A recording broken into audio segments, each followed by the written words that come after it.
Santo Deus, amado Pai, obrigada por esse despertar, com vida e com saúde que o Senhor nos deu, para que a gente possa fazer essa live hoje, falar mais sobre Ti, sobre a história. Abençoe esse momento, isso que eu te peço, Senhor, e te agradeço, em nome de Jesus, amém. Amém. Amém. Vamos lá, capítulo 49, título A Menina Hebraica que se tornou rainha. Muito bem. É isso aí, Érica. Obrigado aí pelo convite, né? O Romeu também aí que está nos assistindo, né? O livro de Esther é um livro assim que dispensa a gente contar de novo a história, porque todo mundo conhece, né? Todo mundo que ia na escolinha na igreja já sabe a história de Esther, né? E é uma história, uma das histórias mais bonitas, né? Principalmente as meninas gostam muito do livro de Esther, porque assim se espelham muito na rainha Esther, né?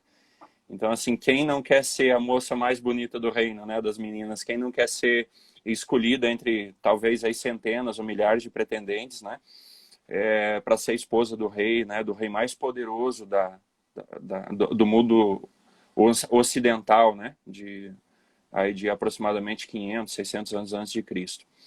Então, a minha intenção aqui não é recapitular a história de Esther, porque eu tenho certeza que você já conhece a história de Esther. E se não conhece, o livro de Esther é um livro relativamente pequeno, que você pode aí, numa passada, você consegue ler e estudar o livro de Esther. Ele é belíssimo, é muito, muito, muito interessante. Então está mais do que recomendado aqui, estimulado que você faça a leitura, estude a história de Esther, e mesmo que você já tenha lido alguma vez, que você retorne, porque é muito importante, né? A Bíblia não é simplesmente para a gente adquirir conhecimento, mas é para a gente ter comunhão também, né? Então a Bíblia é mais do que simplesmente uma informação, ela é muito mais do que isso, ela é um instrumento de transformação. Então não só com a história de Esther, qualquer história da Bíblia é importante que a gente retorne, que a gente esteja constantemente em contato com a Bíblia, né? Eu sempre lembro assim, um pastor uma vez ele pregou, por que eu tenho que ficar lendo a Bíblia se eu já conheço as histórias, se eu já li, né? Aí ele falou uma ilustração que eu nunca esqueci, né? Ele disse assim, olha, você conhece o sabor do feijão? Você já comeu feijão? Né? Por que você come todo dia, então, né? Ou quase todo dia, enfim. Então, acho que é uma analogia, porque a gente precisa voltar constantemente aos livros da Bíblia. O livro de Esther não é diferente. Primeiro ponto que eu queria destacar do livro de Esther, Érica e demais, né, que estão nos acompanhando, que vão nos acompanhar depois, é que, interessantemente, o livro de Esther é o único livro da Bíblia que não cita o nome de Deus explicitamente. É interessante isso, né? É bem legal. Bem legal, assim, em termos, né? Porque como assim, né? Um livro da Bíblia que não fala de Deus, né? Ele não fala diretamente de Deus, mas eu acho que isso, para nós hoje, né? Para o momento que a gente vive, e eu estou falando aqui, eu acredito que eu estou falando para a maior parte dos nossos espectadores, sejam jovens da Igreja Central de Brasília, né? E eu sei das dificuldades. A Igreja Central de Brasília tem um público diferenciado, né? Os jovens que estão na Igreja Central de Brasília, os demais membros, via de regra, estão em segmentos específicos da sociedade. E não é assim o meu caso diretamente, né? Mas um pouco nessa linha também. Eu sei como é você às vezes estar num ambiente elitizado, né? Eu e o Romeu aí fomos colegas numa disciplina que eu estava fazendo alguns anos atrás lá no meu doutorado, lá no ANB. E assim, às vezes a gente está num ambiente que a gente não tem abertura para falar de Deus, né? A gente, principalmente com o preconceito que existe hoje, né? Assim, com relação aos evangélicos, principalmente, né? Assim, as pessoas, principalmente das classes mais altas, né? Do povo mais elitizados, vem com muito maus olhos, né? O evangélico tem aquela figura daquela pessoa de olho fechado, com as mãos para cima, balançando para um lado para o outro lá, né? Dali a pouco recebendo o poder do Espírito Santo, aquela coisa toda. Então, assim como o livro de Esther, ele não toca diretamente no nome de Deus, mas ele é um livro poderoso que nos fala do livramento de Deus e traz lições preciosas para a gente, eu posso dizer que a nossa vida também pode ser da mesma forma. Eu não preciso ser necessariamente aquele cara carola, né, que fica falando, paz do Senhor, o Senhor, né, e tal, e tá toda hora citando o nome de Deus, até porque nós temos exemplos ruins disso também, né? Nós temos pessoas aí que estão sempre falando o nome de Deus, só que age de maneira completamente contrária, equivocada, né? E às vezes usa até o nome de Deus para se justificar, para se desculpar, para legitimar seus maus atos, né? Assim, enfim, tentando justificar aparentemente boas intenções. Então, a primeira lição que eu trago para a gente refletir nessa manhã é isso. Se você tem um desejo de servir a Deus, de fazer um trabalho missionário, de alcançar pessoas, eu não estou dizendo que você vai ser o cristão agente secreto, né? Que você vai colocar a Bíblia na sua mochila e achar que aquela Bíblia vai passar poder por osmose para as pessoas. Não é isso. Né? Você precisa agir, você precisa viver. Se você tem que escolher entre palavras e atos, a Bíblia diz que os atos pesam mais do que as palavras. Né? Se é uma escolha que você precisa fazer, se o teu ambiente não te permite, né? Se você se sente, você percebe esse desconforto que as pessoas têm, né? Quando você cita o nome de Deus, fale pelos seus atos. Fale pelos seus atos. Eles vão falar mais alto que as palavras. Tem uma pessoa na família da minha esposa, isso aconteceu já há vários anos atrás. Ele não é uma pessoa assim de ficar falando de Deus, da Bíblia e tal. Ele tem um estilo dele, tem um jeito dele e tal, né?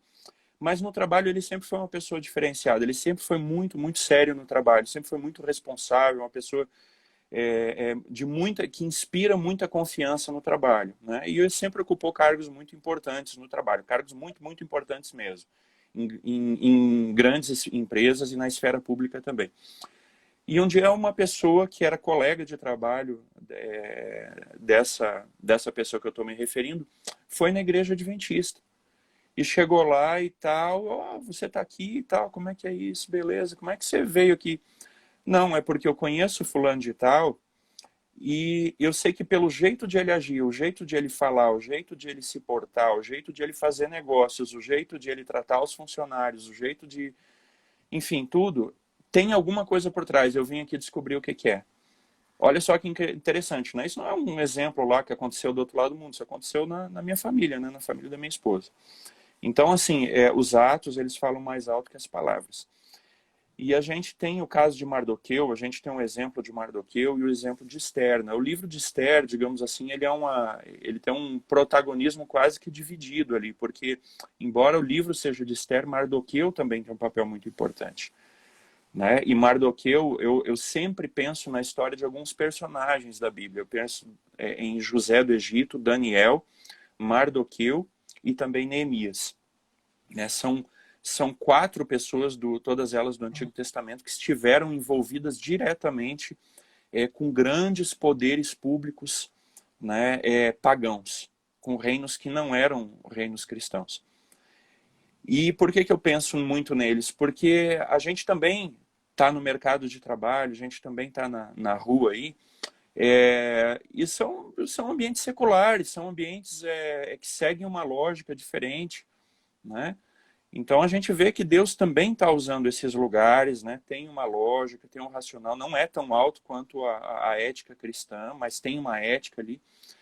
E então isso mostra para a gente os desafios de você estar num ambiente sendo sal, né? Você precisa ser o sal. Então Mardoqueu tem esse papel de estar num reino pagão, num reino ali que estava num processo, né, que não aconteceu de uma vez só, mas num período aí de 3 decretos que aconteceram para que o povo judeu voltasse para Jerusalém, né, para reconstruir, para acabar com o exílio, com o cativeiro, cumprindo a profecia dos 70 anos. Né? Mardoqueu vive nesse processo, né, como um peregrino, praticamente um exilado, né, da sua terra, nesse lugar. E aí eu quero chamar a atenção para mais um detalhe aqui. Né? O livro Os Ungidos, capítulo 49, mostrou que quando Amã, né, que a gente vê que é o antagonista, né, ele é o grande inimigo ali, tanto de Esther, quanto de Mardoqueu, quanto do povo judeu, quando Naamã faz aquela proposta de destruir o povo judeu, ele faz motivado por raiva de Mardoqueu, porque Mardoqueu se recusava não a fornecer respeito, porque a Bíblia nos ensina a ter respeito pelas autoridades seculares, inclusive aquelas que não são cristãs. certo? Isso tanto no Velho quanto no Novo Testamento a gente encontra. Mas naquele momento, naquele contexto, Amã, ele queria ser adorado como uma semidivindade, que era muito comum nos reinos pagãos, né? O monarca, ele tinha tanto poder, e isso a gente vê acontecendo na Roma católica da Idade Média, uma união do poder civil, do poder secular com o poder espiritual. Então, assim, era muito comum os reis, né, os imperadores, eles serem considerados filhos de divindades e tal, e cobrarem, né, e ser uma prática comum, uma adoração, né, um respeito espiritual, um respeito no contexto religioso para essas pessoas, para esses seres humanos. E Mardoqueu, como um bom cristão, como um bom adventista, né, Mardoqueu, obviamente ele não ia fazer isso. Isso despertou a ira, né, de Amã e tal, e isso levou a uma trama, um complô sórdido, né, como é muito comum nos altos níveis aí dos escalões de governos e de grandes empresas, né? Eu estou sempre acompanhando lá por exemplo, o caso do Navalny lá na Rússia, né, que foi envenenado. Não quero entrar no mérito da questão, mas assim, isso sempre foi muito comum, né? Quanto mais alto o nível, quanto mais poder, parece que mais profundas são as tramas, né?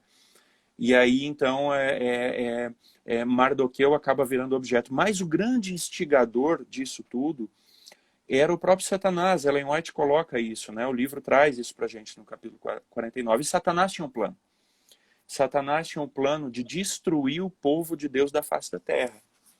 Porque Satanás sabia que aquele povo era o povo que tinha sido escolhido por Deus para levar a mensagem do Deus verdadeiro para todos os demais, para salvar pessoas, para livrar pessoas do pecado, salvar da destruição final, né? Porque nós estamos numa situação, diria aí talvez Alberto Guerreiro Ramos, né? Nós estamos numa situação parentética no universo, né? Ou seja, nós estamos num parêntese no universo. A história da nossa Terra, a história do nosso mundo é um parêntese no universo, é um parêntese infeliz, é um parêntese do pecado. Então, no meio desses parênteses, Deus está permitindo, né, que o universo todo veja qual é a consequência do pecado. Por isso, Deus precisa deixar um tempo o pecado no universo. E o grande projeto de Satanás é estender indefinidamente esse plano de pecado, né? E o povo de Deus, ele vem para resgatar. Enquanto a gente está nesse parêntese no universo, o povo de Deus está aqui para chamar pessoas e dizer, olha, um dia vai chegar no parêntese final, nós vamos acabar esse período aqui. E tem esperança para você, tem esperança para mim. Então, Satanás, o maior objetivo de Satanás é acabar com essa mensagem, né? E através de Naamã, através de Amantes, perdão, do ciúme de Amã, né? Aquele ódio contra Mardoqueu, na realidade, era um sentimento implantado pelo próprio Satanás para cumprir esse propósito de exterminar, né? De aniquilar o povo de Deus.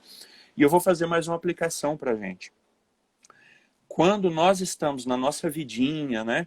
Fazendo tudo igual o mundo faz, quando a gente está vivendo como o mundo vive, comendo o que o mundo come, assistindo o que o mundo assiste, falando o que o mundo fala, você acha que Satanás vai ficar perdendo tempo com você? Não vai. Não vai, sua vida vai ser tranquila, sua vida muitas vezes vai correr suave e bem. Por quê? Porque, assim, falando bem, assim, em português bem claro, você está perdido. O fato é esse, né? Você está perdido. Satanás não vai gastar vela com defunto ruim, né? Como diz um ditado lá da minha terra. Então, qual foi o grande instigador aqui da história de Esther? Foi a fidelidade, né, de Mardoqueu e depois a fidelidade de Esther. Então, o que nós podemos ter certeza é que quando nós nos dispomos à ação, quando nós nos dispomos a mudar coisas na nossa vida, né, em todas essas áreas que eu falei aí, muitas vezes a perseguição vai se levantar, né, a dificuldade vai se levantar. Mas o que a gente pode ter certeza, o que a gente vê muito claramente na história de Esther e de Amã, é que Deus se levanta para defender o seu povo. A guerra, quando nós estamos fazendo a vontade de Deus, a guerra não é sua, não é minha, a guerra é de Deus. Nós precisamos, nesses momentos de dificuldade, nesses momentos de reforma, nesses momentos de fidelidade, nos momentos que nós decidimos, né, dar um propósito, um sentido para a nossa vida. Que a gente não vai ser mais um, né, não vai ter uma vida aí de arroz de festa, uma vida de isopor, que não faz diferença nenhuma na vida de ninguém. Né? Quando nós decidimos fazer alguma coisa por Deus, quando nós decidimos trazer significado e propósito para a nossa vida, você pode ter certeza que Satanás vai se levantar contra. Mas Deus nos chama a fazer duas coisas. Duas coisas. Esther chamou um jejum de 3 dias. Jejum e oração. Sem comer e sem beber. Aqui eu imagino que talvez a água eles tomassem, né? Não tomavam aí as bebidas aí que eles usavam tomar. Mas fizeram jejum de 3 dias. Eles oraram muito. Eles oraram muito. Oraram. O povo todo. Né? Então, assim, esse negócio de a gente ser cristão na nossa casa, sozinho, assistindo a Novo Tempo, né? Tem valor, às vezes, se a gente não tem opção, se é o único jeito, mas a gente precisa estar em comunidade. Eu quero dar os parabéns para vocês aqui, que vocês estão fazendo essa live, né, com frequência aqui, então isso é fantástico, porque a gente precisa estar junto mesmo. O povo teve junto, o povo judeu teve junto para orar a Deus. Esther capitaneou isso aí, né? Mas o povo se juntou, todo mundo orou junto. Né? E a Bíblia diz que a oração da igreja, né, 2 ou 3 reunidos, ela tem mais poder que a oração de um sozinho. Nós precisamos concordar na oração. Né? Então aquele povo orou. Essa foi a primeira coisa. Jejuou e orou. Orou duro. Eu não sei se você já fez jejum. Eu costumo fazer jejum com uma certa frequência. Mas é duro. Não é fácil você fazer jejum. Eu nunca fiz um jejum de 3 dias. Eu penso que um jejum de 3 dias é duro. Então assim, o povo estava levando a sério. Né, Érica? O povo estava levando a sério. Estava levando a sério. Você ficar 3 dias sem comer nada, o povo estava levando a sério. O assunto demandava, o assunto era importante. E a segunda coisa, Érica, Rômeu e todos os demais aí que nos acompanham, a segunda coisa é que o povo afiou a espada. Tá? O povo afiou a espada. A gente erra, eu tenho sido muito recorrente às pregações, né, as mensagens que eu tenho levado nos últimos tempos, eu tenho chamado muito atenção para esse ponto. Existem 2 classes de pessoas, né, que erram ao nosso redor. A primeira classe é aquela pessoa que ela esquece de Deus, que ela acha que tudo que ela tem, né, que ela consegue, que ela conquista, é fruto do trabalho dela, da mão dela. E ela esquece de Deus, ela não ora, ou se ela ora sem aquela formação, Senhor, obrigado pelo alimento, amém. Senhor, obrigado pelo bom dia, amém. Me dá uma boa noite, aquela coisa assim. Né? Então Deus não culpa. Esse é um grande erro, é um grande erro. Né? Porque por trás de tudo na nossa vida, absolutamente tudo, está Deus, né? Nos dando saúde, sustentando, né, o batimento, cada pulso do nosso coração, diz Ellen White. Né? E o outro extremo são as pessoas que elas acham que elas têm que orar e deu, e ficar sentadas, esperando a Bíblia, a bênção cair no colo. Né? E o povo judeu, Esther, Mardoqueu e todos os milhares ali que ainda estavam lá na Medo-Pérsia, né? Ainda não haviam retornado, né, para Jerusalém na primeira migração, né, no primeiro retorno.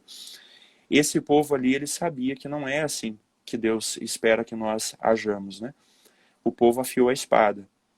Né? E o decreto que Artaxerxes depois, né, que é Assuero, que ele faz o reparo, né? Porque a lei dos Medos e Persas não podia ser mudada, então o rei Assuero ele permite que o povo se defendesse, né? Que o povo viesse a se defender. E o povo judeu lutou e venceu. Né? Então, meu querido, já finalizando aqui, eu quero fazer um apelo para você. Né? Será que você tem se enquadrado naquela categoria que faz tudo e não lembra de Deus, que acha que as coisas estão acontecendo na sua vida por acaso, né? Porque o mundo é bom, porque o mundo é assim, e não reconhece Deus agindo com misericórdia na sua vida, cuidando, né, do seu estudo, cuidando dos seus relacionamentos, cuidando da sua família, cuidando da sua saúde, cuidando das suas finanças, né? Será que você se enquadra nesse caso? Ou será que você se enquadra naquele quadro de pessoas assim que tem a tendência mais de orar e achar assim que Deus vai fazer uma mágica, que Deus vai fazer tudo por você, que você não vai ter que ir à luta, que você não vai ter que afiar a sua espada? Eu pergunto para você hoje, qual é a luta que Deus está te chamando para lutar hoje? Qual é a ameaça, qual é a oportunidade que você tem que correr atrás? Né? É uma faculdade que você está sonhando em fazer? Né? Você já começou a estudar, você já está fazendo um cursinho, você já está correndo atrás, você já tem um programa de estudos, é um concurso público que você está tentando fazer, você está se preparando, você está sendo uma pessoa diferenciada, você está sendo um Mardoqueu, você está sendo uma Esther. Né? Então, isso é importante, isso é muito importante. Outra pergunta que eu faço, diante de tantas pessoas, né? Você acha que, que judeus na época lá, que essa história aconteceu, eram apenas Esther e Mardoqueu? E os outros milhares? Né? Será que não tinha judeus lá que estavam se curvando diante de Amã? Será que você é uma pessoa que tem se curvado diante dos Amãs desse mundo? Né? Diante dos deuses, dos ídolos desse mundo? Ou você tem assumido uma postura de coragem, de ficar em pé? Né? E às vezes, quando isso chegar, você deixar de ser o agente secreto, quando o momento chegar, você dizer, não, eu sou um cristão, eu sou um adventista, eu guardo o sábado, eu não vou vir aqui nesse programa, nessa aula, no sábado, por causa disso, disso, disso, né? Com muita humildade, com muita, né, contrição. Então, querido, essas são as lições que eu tiro para mim mesmo, e que as perguntas que eu faço para mim, às vezes são perguntas duras, difíceis, porque às vezes a resposta que eu dou para elas não é a resposta que eu sei que eu deveria dar. Tá? Então, estou falando isso assim primeiramente para mim. E eu estou fazendo isso para você também. E eu quero te convidar aqui, nós não estamos encerrando, acho que vai ter mais um momento aqui, mas eu queria nesse momento fazer uma rápida oração, colocar a sua vida e a minha vida nas mãos de Deus hoje, né? Começamos com Deus, que maravilha, glória a Deus, né? Muito bom. Vamos orar a Deus, vamos pedir para que nós sejamos mais mardoqueus e mais estéreis, né? Na nossa, não estéreis, estéreis, na nossa vida, né? Vamos orar a Deus, vamos colocar isso nas mãos dele. Fechar os nossos olhos. Senhor, obrigado, Pai, por essa maravilhosa história que tu deixaste a nós, Pai, no livro de Esther, também no capítulo 49 do livro dos Ungidos. Senhor, nós vivemos numa situação muito, muito, muito parecida com a de Esther e de Mardoqueu, Senhor. Infelizmente, ao nosso redor estão muitos Amãs, Senhor, que basta nós deixarmos de nos curvar diante deles que a perseguição vai se levantar. Mas, Senhor, nos ajuda nas pequenas coisas, começando pelas pequenas coisas, nos ajuda a sermos fiéis. Naquilo que nós temos assistido, Pai, naquilo que nós temos ouvido, naquilo que nós temos falado, o tipo de conversa, Pai, de atitude que nós temos tido, Senhor, nos ajuda a sermos fiéis. E assim, Tu vais nos ajudando a ser cada vez mais fortes para fazer coisas cada vez maiores no Teu nome, Senhor. Nos perdoa, Pai, se nós, em um momento ou outro da nossa vida, nós nos curvamos junto com todos os demais aí diante dos ídolos desse mundo. Pai, nós não queremos mais ser assim, nos dá força, porque sozinho na nossa condição nós não conseguimos. Mas também, Pai, nos ajuda a entender qual é o nosso papel, aonde nós temos que afiar a nossa espada, Pai, aonde nós temos que desembainhar a nossa espada, para nós cumprirmos a nossa missão, fazermos a nossa parte. Porque a nossa parte, Pai, Tu já nos deste poder para fazer, e Tu não vais fazer por nós. Então nos ajuda a entender qual é o nosso papel e nos dá força também e decisão para que nós possamos fazer. Que Deus nos abençoe a cada um, Pai, traga as Tuas ricas bênçãos a cada um de nós durante esse dia, cada jovem, cada pessoa que nos acompanhou aqui. Te rogamos por Cristo Jesus. Amém. Amém. Obrigada pela mensagem que você deixou pra gente. Obrigado E vocês. Amém. que a gente possa ser como o Esther, Mardoqueu e todo outro povo judeu que Amém. lutou, teve fé e foi fiel a Deus até o fim. Amém. Amém. Amém. A gente finaliza aqui, então, tá bom? Obrigada mais uma vez. É Bom isso, dia um prazer. para todo mundo. Bom dia, gente. Um abraço para todos vocês aí. Tchau. Até mais. Tchau, tchau.